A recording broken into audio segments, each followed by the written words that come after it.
দেশনেত্রী বেগম খালেদা জিয়ার রোগ মুক্তির জন্য দোয়া কামনা করার জন্যই আজকের এই গোরস্থান মসজিদে আমরা এসেছিলাম।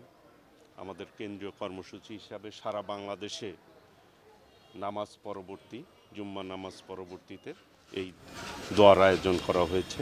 আমরা দেশবাসীর কাছে, টাঙ্গাইলবাসীর কাছে দোয়া প্রার্থনা করছি, আল্লাহ রাব্বুল আলামিন যাতে আমাদের প্রিয় নেত্রী, বাংলাদেশের অবিসম্বাদিত নেত্রী, সাবেক প্রধানমন্ত্রী, মাদার অব ডেমোক্রেসি, গণতন্ত্রের মা, যিনি দীর্ঘ আন্দোলন সংগ্রাম করেছে এই দেশের মানুষের জন্য, মানুষের অধিকার আদায়ের জন্য, যিনি এই দেশে সংসদীয় গণতন্ত্র প্রতিষ্ঠা করেছেন স্বৈরাচার বিরোধী আন্দোলনের মধ্য দিয়ে, আজকে সেই নেত্রী আমাদের অসুস্থ অবস্থায় এবার কেয়ার হসপিটালে রয়েছেন।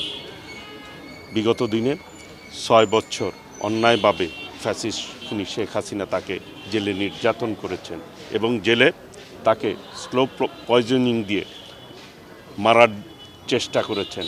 সেই নেত্রী আজকে অসুস্থ অবস্থায় রয়েছেন। আপনারা জানেন যে দেশনেত্রী বেগম খালেদা জিয়া যখন জেলে যায় তখন সুস্থ অবস্থায় কিন্তু জেলে গিয়েছিলেন, বের হয়েছেন অসুস্থ অবস্থায়। জেলখানায় কি করা হয়েছে একমাত্র আল্লাহ রাব্বুল আলামিন জানেন। আমরা দেশবাসীর কাছে দোয়া প্রার্থনা করছি, আল্লাহ রাব্বুল আলামিন যাতে তাকে দ্রুত সুস্থ করে দেশের নেতৃত্ব দেওয়ার তৌফিক দান করেন। আগামী নির্বাচন নিয়ে আমরা কাজ করে যাচ্ছি আল্লাহ রাব্বুল আলামিনের রহমতে। এই টাঙ্গাইল সদরের প্রত্যেকটি জায়গায় আমরা সর্বোচ্চ সাড়া পাচ্ছি আমাদের পক্ষে। আশা রাখি আগামী নির্বাচনে ধানের শীষে বিজয় অর্জন করতে আমরা সক্ষম হব।